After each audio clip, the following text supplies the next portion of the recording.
ń gbọ́ nǹkan mọ̀ nǹkan lábẹ́ ọ̀rùn yìí olólùfẹ́ Kúnlé Ìjẹ̀ṣà gbogbo èèyàn ọmọ Nàìjíríà nípa ọ̀rọ̀ ọmọkùnrin ọmọ pé ní ìjọba làǹdẹ̀ mọ́ ni ohun tó mọ̀ tó mọ̀mọ́ níyì o ní tó yá gbọ́ bí ṣe é lọ o ìwọ ìmọ̀jẹ̀mí gbọ̀n ẹ́ lákòókò ìyá gbọ́ fọ́nrán ń bẹ ọ̀rọ̀ mọ̀mọ́ kúnnú rẹ̀ o. ẹ ṣàánú mi o mi ì mọ tó ń ṣẹlẹ̀ sí mi o bí mo ṣe jí ní àárọ̀ yìí mi ì rí kinní mi mọ́ o ẹ jọ̀ọ́ ẹ ṣàánú mi ẹ má wò mí ràn o ẹ jọ̀ọ́ mo ké síta o mi ò rí kinní mi mọ́ o ẹ ṣàánú mi o bí mo ṣe jí ì rí kinní mi mọ́ o. ó ní àwọn tó bá yàwó òun sùn wọ́n fi kú wá òun ẹ bá dẹ̀ rántí 2 years ago ìjọba làǹdẹ̀ sá kúrò nínú ilé ó ní ohun tójú òun rí àti ohun tí òun gbọ́ ó ní kò ṣeé sọ òun ló mú òun sá kúrò nínú ilé. I'm Ijoba Lande's wife. My husband has been missing for the past 3 days. Please,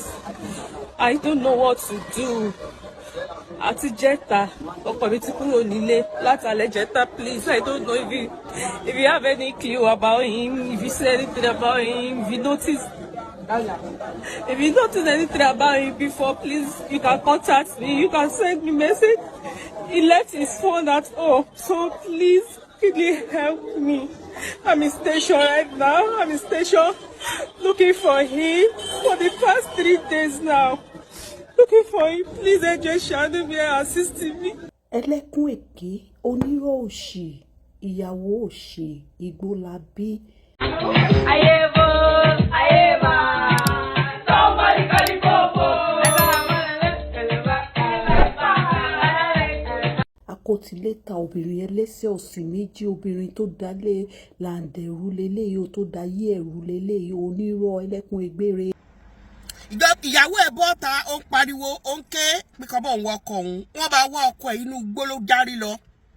ọjọ́ 5 ni wọn ò fi rí ìjọba làǹdẹ̀ ń pariwo ó náà wà depressed ó ní tóun rí tóun gbọ́ ó ní kò dáa nípa ìyàwó òun gbogbo wa ní kó fi ṣoṣù kó fi ṣara kó sọ ó wá jáde sìn ó wá ka gbogbo ẹ̀ bí ìyàwó òun ṣe kó jáde nínú ilé tó ti jẹ́ 7,000 naira ló wà lọ́wọ́ òun bíyàwó òun bó ṣe ń dókó kiri bíyàwó òun bó ṣe ń mugbó kiri bí àwọn àgbààgbà Nollywood industries bó ṣe ń bá yàwó òun sùn àwọn Nollywood industry wọn ò dẹ̀ jáde nínú Nollywood industry yẹn mẹ́wàá ń ṣẹlẹ̀ ṣódìgbà tí ìjọba làǹdẹ̀ bá kú bíi ti Mohbad kẹ́ tó máa sọ pé ẹ̀ ń wá justice fún níjọ́ kìíní àná Mohbad ń fi gbogbo ẹ̀ kọrin Mohbad ń kọrin ó náà ń rírì kúrì ó ní wọ́n ṣe báyìí fún wọ́n ṣe báyìí fún wọ́n ṣe báyìí fún òun kọ́ ló ń lọ́mọ òun lòún lọ́mọ òun kọ́ ló ń ṣe gbá nígbà tó kú tán tó pa á la ṣẹ̀ṣẹ̀ ń gbọ́ gbogbo ẹ̀ nínú orin ẹ̀ ṣé ìjọba làǹdẹ̀ tó bọ́ta ní ìsìn ẹ̀ ní fún ní support ẹ̀ ní fún ní reassurance ẹ̀ ní assure ẹ̀ ní redirect ẹ̀ ní support èmi wá ń sensitize yín o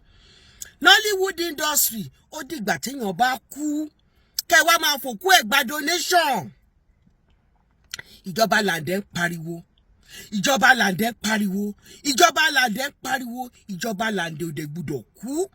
ẹ̀yin tẹ́ wà ní Nollywood industry ẹ̀yin tẹ́ jẹ́ ọ̀rẹ́ ẹ̀yin tẹ́ jẹ́ fans ẹ dìde sí ọ̀rọ̀ ìjọba làǹdẹ̀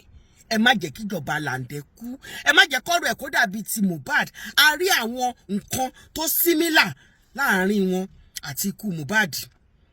Mohbad fi tiẹ̀ kọrin ní o a lè tètè dìkóòdù ẹ ní o eléyìí sọ tiẹ̀ níyàn Yorùbá tó yanrantí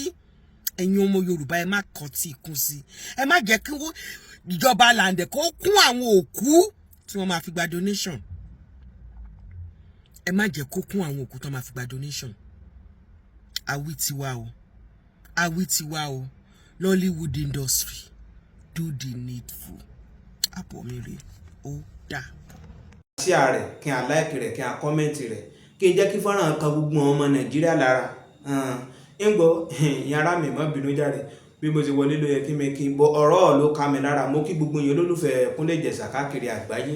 níbikíbi téèyàn ti ń wò mí mo kọ́kùnrin mo kóbìnrin mo kọ́mọdé mo mọ̀ ká àgbàlagbà lágbára Ọlọ́run Elédùmarè ojú tí n fi ń wò mí bí iye ojú náà mi àfọ́ etí tí n fi ń gbọ́ mi etí náà mi á di orere bí iye létí yẹn mi àgbọ́ ń gbọ́ yàrá mi mo yí kí mi mú wá sí ti gbọ́ yín rè ní bí bá tún ṣe ń lọ màá jẹ́ kí n àgbọ́